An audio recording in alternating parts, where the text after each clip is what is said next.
Bad girl ಈ ಒಂದು ಸಿನಿಮಾನ ನಾನು ರಾಂಗ್ ಟೈಮಲ್ಲಿ ನೋಡ್ಬಿಟ್ಟೆ. ಸಿನಿಮಾ ನನಗಿಷ್ಟ ಆಗಲಿಲ್ಲ.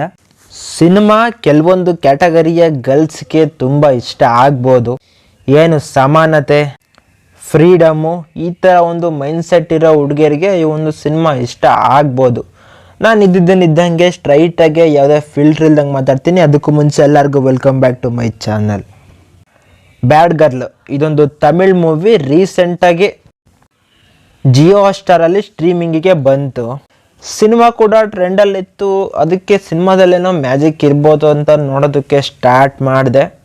ಸಿನಿಮಾದ ಸ್ಟೋರಿ ಲೈನ್ ವಿಷಯಕ್ಕೆ ಬಂದರೆ, ರಮ್ಯಾ ಅನ್ನೋ ಒಂದು ಹುಡುಗಿಯ ಲೈಫ್ ಸ್ಟೋರಿ ಅನ್ನೋದಕ್ಕಿಂತ ಆಕೆ ಇದ್ದಂಥ ರಿಲೇಷನ್ಶಿಪ್ಗಳ ಬಗ್ಗೆ ಈ ಒಂದು ಸಿನಿಮಾ ಇದೆ ಅಂತ ಹೇಳಿದ್ರೆ ತಪ್ಪಾಗಲ್ಲ.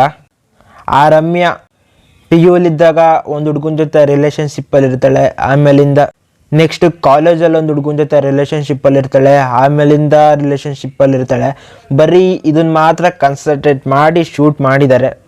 ಅವರ ಫ್ಯಾಮಿಲಿ ಕೂಡ ತುಂಬ ಟ್ರೆಡಿಷ್ನಲ್ ಫ್ಯಾಮಿಲಿ. ಅದನ್ನೆಲ್ಲ ಅವಳು ಮೀರ್ಬಿಟ್ಟು ಹೊರಗಡೆ ಯಾವ ಥರ ಬಂದು ಬದುಕ್ತಾಳೆ ಇವೆಲ್ಲ ನಾವು ಸಿನಿಮಾದಲ್ಲೇ ನೋಡಬೇಕು.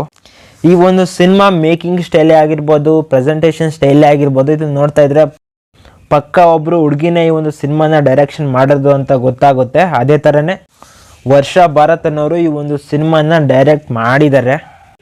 ನಮ್ಮ ಹುಡುಗರಿಗಂತೂ ಎಕ್ಸ್ಪೆಷಲಿ ಈ ಥರ ಒಂದು ಸಿನಿಮಾ ಕನೆಕ್ಟ್ ಆಗೋದೇ ಇಲ್ಲ.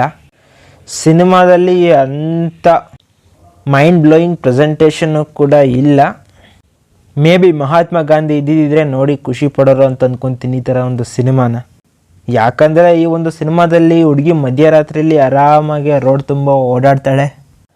ಅದಕ್ಕೂ ಮೀರಿ ಏನೇನು ಮಾಡಬೇಕೋ ಎಲ್ಲ ಮಾಡ್ತಾಳೆ. ಸೊ ಹಂಗಾಗಿ ಗಾಂಧೀಜಿಯವರು ಈ ಒಂದು ಸಿನಿಮಾನ ತುಂಬ ಇಷ್ಟಪಟ್ಟಿರೋರು ಅಂತ ಕಾಣಿಸುತ್ತೆ. ಸಿನಿಮಾ ಮಾತ್ರ ನನಗೆ ಕನೆಕ್ಟ್ ಆಗಿಲ್ಲ. ಮೇ ಬಿ ನಿಮ್ಗೆ ಇಷ್ಟ ಆಗಿದ್ದರೆ ಅದು ನಿಮ್ಮ ಒಪಿನಿಯನ್ ಬಿಡಿ. ರಮ್ಯಾ ಕ್ಯಾರೆಕ್ಟರ್ ಪ್ಲೇ ಮಾಡಿರೋ ಅಂಜಲಿ ಶಿವರಾಮನ್ ಅವರು ಆ ಒಂದು ಕ್ಯಾರೆಕ್ಟ್ರನ್ನ ತುಂಬ ಚೆನ್ನಾಗಿ ಪ್ಲೇ ಮಾಡಿದ್ದಾರೆ. ಸುಂದರಿ ಕ್ಯಾರೆಕ್ಟ್ರು ಅಂದರೆ ರಮ್ಯಾನ ತಾಯಿ ಕ್ಯಾರೆಕ್ಟ್ರು, ಈ ಕ್ಯಾರೆಕ್ಟ್ರ್ ಮಾಡಿರೋರು ಕೂಡ ತುಂಬ ಚೆನ್ನಾಗಿ ಆ್ಯಕ್ಟಿಂಗ್ನ ಮಾಡಿದ್ದಾರೆ. ಇನ್ನು ಮಿಕ್ಕಿರೋರೆಲ್ಲ ಅವರವರ ಒಂದು ಕ್ಯಾರೆಕ್ಟ್ರಿಗೆ ಜಸ್ಟಿಫೈ ಮಾಡಿದ್ದಾರೆ. ಹೌದು, ಸ್ಕ್ರೀನ್ ಪ್ಲೇನಲ್ಲಿ ಸ್ವಲ್ಪ ಡಿಫ್ರೆಂಟ್ ವೇನಲ್ಲಿ ಪ್ರೆಸೆಂಟ್ ಮಾಡಿದ್ದಾರೆ. ಬಟ್ ಸ್ಟೋರಿ ಕನೆಕ್ಟ್ ಆಗದಿಲ್ಲದ್ದು ಇಲ್ಲಿ ಸ್ವಲ್ಪ ಮೈನಸ್ ಆಯಿತು. ಸಿನಿಮಾನ ಫ್ಯಾಮಿಲಿ ಜೊತೆ ನೋಡೋಕ್ಕೆ ಹೋಗಬೇಡಿ.